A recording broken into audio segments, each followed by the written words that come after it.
Hello, good evening. Welcome to North West Tonight with Roger Johnson. Monday evening. Thank you for your company. Our top story.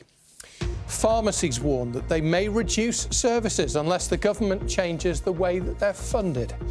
Many have already closed because they say they can't make enough money. Also tonight, investigations continue after a fatal house fire in Kirkby Lonsdale in which a man died. Crews still remain in attendance. We are hitting some hot spots and pockets of heat in the building to ensure that the fire is out. Mackenzie has a good day after all. Everton roll out the red carpet for an Aussie fan who missed the derby.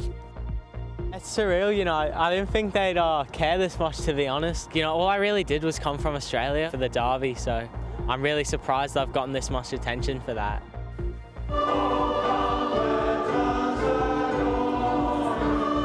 It's a Tony Award. Our first Christmas star goes to the Lancashire musician whose temporary choir is still going. And thank goodness for a much calmer day. The coast saw some lovely spells of sunshine to end the day. And this week, thanks to high pressure, we're looking quite settled. Join me at the end of the programme. I'll give you all the details.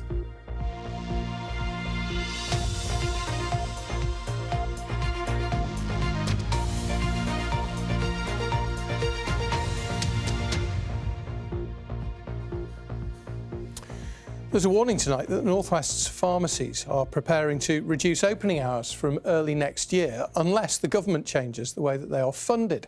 Services like home deliveries are also under threat. Dozens of pharmacies have closed here over the past couple of years, saying that they can no longer afford to continue. Now, BBC North West has been given exclusive access to figures which show that this region is one of the hardest hit in the country. Here's our health correspondent, Jill Dummigan.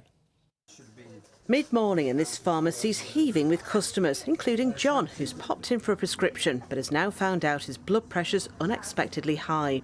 They said you wanted to get your blood pressure checked, and I'm on blood pressure medication, so I've got to check that it's high.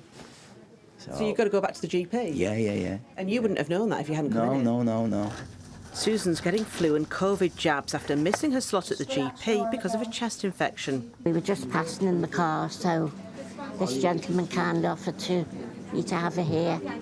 What would you have done if you couldn't get it in a pharmacy? I'd have been lost, really, you know. Yeah. Do good work. You need more money. And money's at the heart of the problem for pharmacies like these.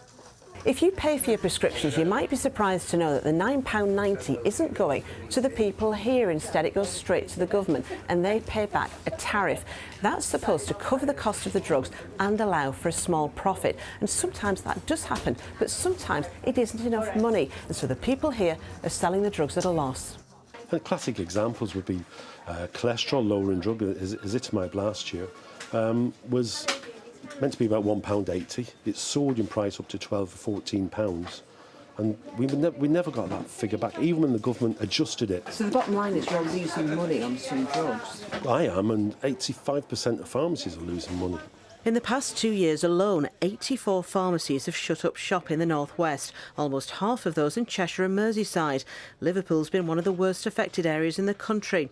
A national vote last month returned almost unanimous support for industrial action, which is due to start next year. It's far better to have a reduced pharmacy network than no pharmacy network. If we can't have our foundations of our pharmacy contracts fixed, or at least in line with inflation, all these wonderful things that the government wanted to do to help take the pressure off accident and emergency and other pressures of primary care will implode. The government says community pharmacy has a vital role to play to move the focus of care from hospitals to the community, and they inherited a system which has been neglected for too long and isn't supporting pharmacists. John says he's had words from successive governments for years. He wants action. Because things are just crumbling. It's not just at the edges now, it's falling in. It's just ridiculous. Jill Dummigan reporting there. She's here. Pharmacies are losing money with some drugs then, Jill. But the fact is they don't have an option whether or not to stock them. They have to buy them in. They do, yes, it's a legal obligation. Now, you heard John Davey there talking about huge rises in drug prices. What happens is the NHS tends to pay less for drugs than many other parts of the world. So sometimes manufacturers just decide to sell them elsewhere.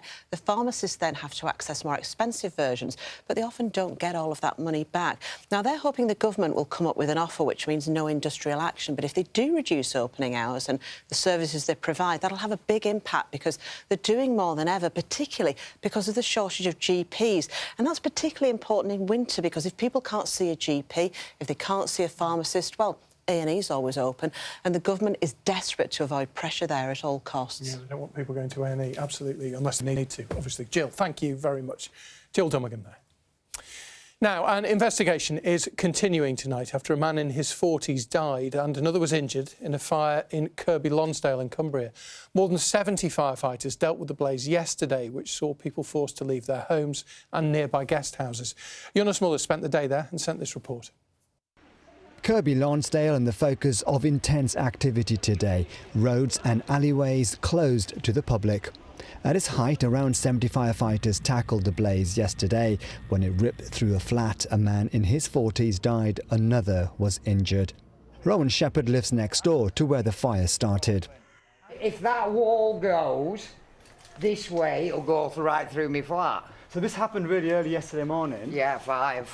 You must have been absolutely... But I've left my phone and it's got all bank cards in, my prescriptions. I've got a 90-year-old mother and a disabled brother, and I do the shopping on Sunday and I can't get anything out. People were evacuated from nearby B&Bs, commercial properties and homes. 50 people needed emergency accommodation. It's been a major incident and quite a severe fire. Crews have worked against some challenging situation. So at the moment, crews still remain in attendance. We are hitting some hot spots and pockets of heat in the building to ensure that the fire is out.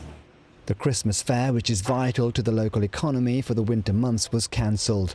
The local MP said the day of joy had turned to tragedy. This cordon will remain in place to allow structural engineers to carry out their investigations and assess the damage to buildings. Visitors, residents and businesses affected have been told a reception centre remains open at the Methodist Church. This community has pulled together to help people in their time of need. Well, the priority now is to support and provide welfare for those people who have been affected from their homes and from the businesses, and really to pull all the different community groups together. The fire has been devastating for this historic market town, and it will be a number of days before it gets back to normal. Jonas Muller, BBC Northwest Tonight, Kirkby Lonsdale. Now, here's a question for you. What links the Labour MP Patrick Hurley, the Independent MP Rebecca Long-Bailey and the Conservative peer Graham Brady? Well, this is a clue. They're all supporting a campaign by a Bolton businessman to solve the problem of how to fund hospices. In fact, 80 MPs have backed Corin Dalby's idea to use the first £100 million paid in fines by the banks every year directly to support hospices. They all have to raise millions every year, as you know, to fund the end-of-life care that they provide. And Mr Dalby will be joined by MPs when he delivers a petition to the Prime Minister tomorrow. As our political editor, Annabelle Tiffin, now reports. Christmas is a big deal at Derrien House Children's Hospice. They make it as joyous as possible. But the new year is looking uncertain. The hospice sector is facing a funding crisis, with an estimated shortfall of £60 million this year. Some hospices are having to make really tough decisions. I was in contact with a fellow CEO yesterday who's having to save £1 million a year, and that means cutting frontline nursing staff. And that's the situation we're in right now. Unlike the NHS, hospices are not fully funded by the state. On average, they receive around a third of their funding from the government. The rest is raised by hospices themselves. And some still have no idea how much money they'll get from the government next year. 42% of hospices are running at a deficit, and we need investment right now to help hospices survive the next few months. I think we've just had 2 more MPs since we've been chatting. How good is that? So Corin and Tricia Dalby are a couple on a mission. The business owners from Bolton are calling on the government to help this struggling sector. That's nothing new, but their solution to the problem is get the banks to pay through the fines issued by the Financial Conduct Authority. Over the past year, the FCA has issued fines worth almost £122 million. Now, rather than the money going straight back to the Treasury, this campaign wants it to be spent supporting places like this, Derrien House Children's Hospice. But it's not a long-term solution. It's just, we thought, well, let's try to show to government there's a better way, there's a more ethical way you can help as extra money, not to fix their problem, but to help just plug the initial gap. They have the backing of around 70 MPs, and tomorrow they're heading to Downing Street with some of them to deliver the message to the Prime Minister. This has been years in the making, and now I think that's why we've got cross-party MPs, because it's not political, it's personal. Hospices are there for their community. Now, the hospices, and certainly the 30 that we've got on board, are asking the community now to be there for them. We asked if the Department of Health would look at the proposals, and they replied that money gathered from the FCA fines was already going straight into funding our vital public services, including the NHS. The recent vote on assisted dying has brought into focus the state of our end-of-life care, and hospices say there needs to be fair funding for all, so no one ever has to make a choice because of fear they won't receive the care and support they need. Annabelle Tiffin, BBC North West Tonight. Right, let's take a look at a couple of other stories making headlines in the North West tonight. And tributes have been paid to a man who died when a tree fell onto his van in Lancashire during Storm Darragh at the weekend. He's been named locally as Paul Fiddler, who was in his 40s. Paul was a football coach at Lytham Town Football Club who described him as a legend. The Isle of Man's mountain road's been closed today to allow debris from Storm Darragh to be cleared. The southern section will also be closed for 7 hours during the day tomorrow for survey work ahead of major resurfacing next year.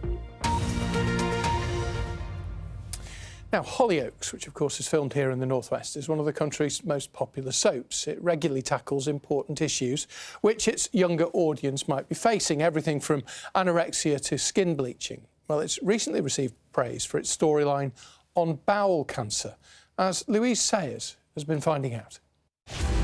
I'm here to start my chemotherapy. You're going to get better. They're pausing my treatment, and I'm scared, Freddie, because I don't know what is going to happen next. One of Hollyoaks' longest-serving characters is Mercedes McQueen, played by Manchester-based actress Jennifer Metcalfe. Over recent months, she's been taking on one of her most challenging storylines yet, after Mercedes is diagnosed with bowel cancer. I'm happy that we're doing this because my dad died of bowel cancer when I was 15, so I knew I could bring some real personal experience to it as well. I think what's really interesting about Mercedes going through this is she is the cat with 7 lives. She is invincible in her eyes. So for such a feisty, sassy, vibrant, alive character to be going through this, it's really dramatic.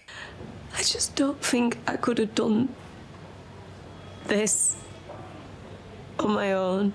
Jen has been brilliant at portraying this because, you know, she wanted to fully show the stoma bag and everything, which I think is really important because there's a lot of young people being diagnosed with this. So I think it is important, especially for us at Hollyoaks, that we show those kind of things and don't hide away from it.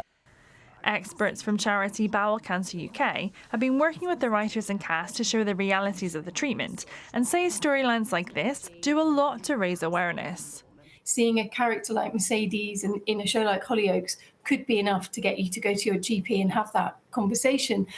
When Deborah James shone a very powerful light on bowel cancer, we saw a direct link in the last few weeks of her life between people being referred from their GP. And the thing about bowel cancer is that when it's diagnosed at its earliest stages, it is treatable and curable, and most people will survive that diagnosis. How are you feeling about your chemo results today? It's what it is, isn't it? I'd love for people to just go away, consider any changes that are happening within their bodies, and just feel confident to speak about it to other people and know the right avenues to go to if they are experiencing some of them symptoms. Louise Sayers, BBC North West Tonight at Lime Pictures in Liverpool. Yeah, really interesting. Jennifer's personal experience brought to the screen as well in that role. Right, let's move on to sport. Richard is here. We don't often talk about things that go on behind the scenes at football clubs. It's normally stuff on the pitch, but Manchester United is a very expensive, much lauded technical director who they had to wait for and pay a lot of money for, didn't they? Yeah. Has now gone after just 5 months. He has, yeah. Dan Ashworth, as you know, Roger, was appointed by United's co-owner Sir Jim Ratcliffe only in July, with recruitment of players supposed to be a big part of his job. In the past few years, the club has spent record amounts without building a team really to challenge for the big trophies. But the 53-year-old left the club on Saturday after being summoned by United's board following the 3-2 home defeat to Nottingham Forest. Meanwhile, Rico Lewis was the hero and villain in Manchester City's 2-2 draw at Crystal Palace. City are 8 points behind leaders Liverpool, who should have been playing in the last ever Merseyside derby at Everton's Goodison Park, which, as you may well know, had to be postponed because of Storm Dara. For one young fan, it was costly as well. 15-year-old Everton supporter Mackenzie had used his savings, more than £1,500, would you believe, to fly over from Australia. His disappointment, though, didn't last long, with the club stepping in to soften the blow. As early Christmas presents go, for a fanatical Evertonian, you can't really beat this. 15-year-old Mackenzie meeting his heroes at Everton's training ground today. I bet you can't believe it, can you? Yeah, I genuinely can't. You know, I just came here to watch a football match and now it's this, so... Mackenzie from Sydney in Australia is from a family of Evertonians. Many still live in Liverpool, but because he's more than 10,000 miles away, he's never been to a Merseyside derby. So instead of spending the £1,500 he'd saved up for driving lessons, he decided he had to be at Goodison Park on Saturday. Only, of course, for the historic game to be called off. So the club and captain Seamus Coleman stepped in. We'd love to see you down here at the training ground on Monday, if that's okay with you. Hopefully you can see a few of the lads. All of that happened and more, with Seamus Coleman handing over a shirt for the team to sign, England goalkeeper Jordan Pickford giving Mackenzie some signed gloves, and James Tarkowski organising tickets for the Blues' match at Arsenal on Saturday. I'm gutted for him, I was gutted for myself that the game went on, but also a little gesture from the club to come in and meet the lads today. Yeah, and I heard you saying, James, I hope I'm not speaking out of turn, that you're going to try and sort a ticket out, is that right? If he can make it, it'd be great to get him down at the weekend, so hopefully he can work out with his family and get it arranged, and we'll get him down to the game at weekend. Amazing. What do you think of that, Mackenzie? I mean, that'd be amazing to go, you know. And then it was outside to watch training and meet the boss. How determined are you to be at the rearranged Merseyside derby? I'm doing everything I can. I'm going to get back there. I'll figure it out. I'll find a way. You know, derby only happens once. Last one. Oh, Sean wants you. I'll let you go. More important things. There you go. All part of a truly unforgettable day for the lifelong Blue. Yes, boys, all of me. They really made him feel even very special indeed. In the Championship, Burnley drew 1-1 at home to Middlesbrough on Friday night and are in third place, 2 points behind leaders Sheffield United. Blackburn Rovers won 1-0 away at Hull City thanks to Callum Britton's shot deflecting in. Rovers are now in a playoff position. And Preston North End drew 1-1 at Sheffield Wednesday. Emil Rees with the goal for P&E. Kevin Sinfield says he feels battered after completing his running home for Christmas 230-mile challenge in aid of motor neurone disease charities. The rugby league legend finished 7 ultramarathons in 7 cities in 7 days in memory of his late teammate Rob Burrow, who died from the illness in June. Kevin had to overcome a serious muscle injury to complete the week-long run, which finished near his home in Saddleworth on Saturday. He raised more than £1 million. There's a difference between being injured and being in pain, and I didn't mind running in pain. I don't mind being busted now for a few weeks. It's worth every step, and I got up yesterday morning and thought if I had to run again today, I would. Although I was limping about and not moving particularly well, you have to find a way, and people with MND don't have a choice. They wake up every day and they're a little bit worse than the day before. You know, my body will fix itself up. So for us to continue like we did, to be out there shoulder to shoulder with them and showing them they're willing to fight, I think it's a really great message. An incredible effort from an incredible man. Now, the North West has 3 representatives on the shortlist for this year's BBC Sports Personality of the Year. Athlete Keely Hodgkinson, darts player Luke Littler and paracyclist Sarah Storey. They'll be competing against cricketer Joe Root, triathlete Alex Yee and footballer Jude Bellingham. Voting will take place during the show on BBC One next Tuesday. All of them, Roger, worthy winners. Absolutely amazing list, that. So we got 3 out of 6? 3 out of 6, yeah. That's not bad, is it? Half of them. We're often well represented, aren't we? Brilliant. Richard, thank you very much. Now, look at this. We've got a bit festive, as you can see. We've got the tree. Subtle little number, isn't it? Discreetly tucked away in the corner. And we're going to go on to the first of this year's Christmas stars. We are honouring some of the people again this year that you have told us make a real difference where you live. Thank you to everybody who wrote in, trying to get their hands on one of these for the people that really make a difference in their lives. Well, the first to take a bow this year is Tony Brindle. Tony's already got his Christmas star. It was 13 years ago that he started the Poulton People's Choir for a one-off Christmas event, but it never stopped. It's now got 70 members who nominated him for his star, and Ian Haslam took one of these along to give him a surprise.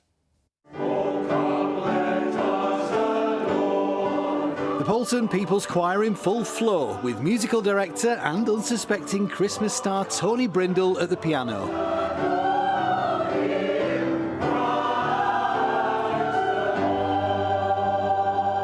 And there's a proper festive feel about tonight's rehearsal. Regularly get good numbers, 60, 70 people, and we've been going since 2011. So people seem to enjoy it, so we'll just continue doing it. They do enjoy it. I've been speaking to some. It means a lot to a lot of people, this choir. Yeah, I think music is the key for them, so they join because they want to sing. They find that they make friends, they make connections with other people. You must be really proud that you've created something that's brought so much happiness to people. Yeah, I think initially I didn't realise how big it would be, really. You could see that it was really beneficial to them and they felt connected, they felt part of something. So I am quite proud of it, really.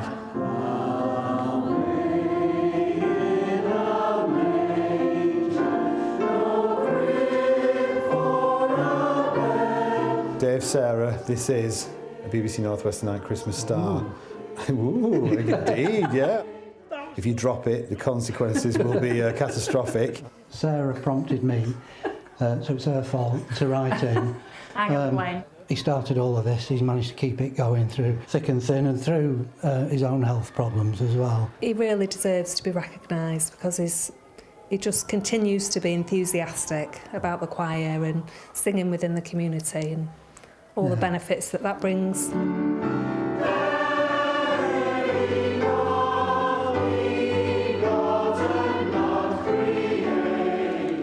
He's magic, he really is. He's so good with everybody, isn't he?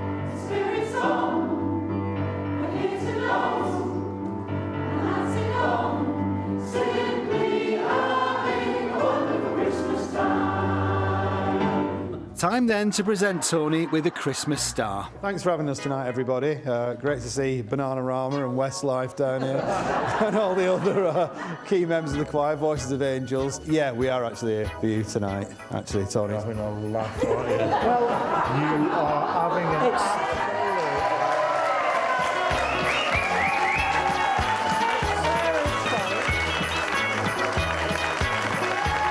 So I'm going to ask Sarah to present the Christmas star from BBC North West Tonight. You got it right. Thank you. To Tony for all the hard work he does. And the community.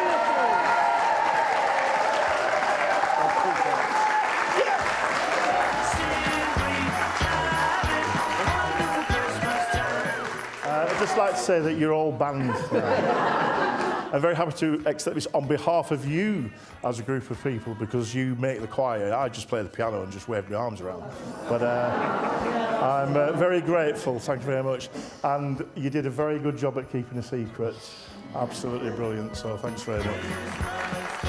Ian Haslam, BBC North West Tonight, Poulton the Files. Oh, really well done to Tony and his band. The band. Interesting little line in there from Ian. He said, drop it and the consequences will be catastrophic. Keep watching this week. there's an absolute classic coming up, which will go down in the outtake history of North West Tonight. A classic Ian moment. Well, it wasn't necessarily his fault, but it's worth watching. Anyway, Storm Dara has gone. The tree is up. You've been busy, haven't you? I know, I've not stopped. Well done, you. To the bone. The storm has gone. It was a very, very windy weekend. We did get gusts on the Isle of Man, 72.5 mile per hour wind gusts. That was our maximum. Thankfully, the winds calmed down. They continue to ease as we head through tonight. So this is the scene at the coast today, St Anne's on the Sea. Thanks, Windy Miller, for sending that one in. Not quite anywhere near windy as it has been. And Anne in Rayno, Cheshire East. We saw a little bit more in the way of cloud here, but beautiful photos. Thank you for sending those in. If you want to send me them, you can do. Join me on socials. You can see how they're. Or you can become a BBC weather watcher and let me know what it's like in your part of the world. So this week, well, the good news is that high pressure is continuing to build in, and that means it's going to be relatively calm. It will be quite chilly. It doesn't mean wall-to-wall blue skies, I'm afraid. We will see variable, at times large amounts of cloud, but calm. And the rain where we get it will really be quite limited. So all in all, a settled week. You can see here on the pressure chart, high pressure is continuing to build in. It'll be well positioned over us as we head through tomorrow, Wednesday as well. The front's just skirting to the north of Scotland, so it's not really going to give us too much problems until we get towards the end of the week. Through this evening and overnight, thicker cloud is likely to produce a little bit of drizzle. Amounts will be small. Clearer skies towards the north of Cumbria for the Isle of Man as well. The winds will start to ease down. Temperatures looking around about 1, 2, 3 degrees. So, yeah, there'll be a patchy frost in the morning, but nothing too sharp to write home about. It'll just be a chilly start to your day. With the best of the sunshine for the Isle of Man, for coastal parts at first. A bit more in the way of cloud starts to push in into the afternoon. And again, over the Pennines and the Fells, that could give us a little bit of light rain and drizzle. Temperatures tomorrow, 6, 7 degrees. That's the average for this time of year. It'll probably feel more like around 3 or 4 degrees. It's a northeasterly breeze, so there's a chill in the air. But high pressure stays with us as we head through Wednesday, Thursday and Friday, though we do start to see a few subtle changes. A warm front through Thursday will make it a little bit damp in the air, and a cold front will freshen things up into the weekend. But for Wednesday, we're looking at some cloud, some mist and murk around in the morning, and then a lot of cloud into the afternoon. Again, thick enough for a little bit of light rain and drizzle. Temperatures still feeling chilly, 6 or 7 degrees. So after a little bit of fairy work on the tree, have you done your one at home? Yes, 3 weeks ago I put that tree up. You're having a laugh, really? No. I'm like Elf on speed. I've got a black and white hat that says Bar Humbug on it that a friend bought for me, and I had a bit. We shouldn't get on. I got it on a bit of a hump with the lights, but I did it at the weekend, so that's good. Better. Yeah. Thank you for watching. Have a great evening. Take care.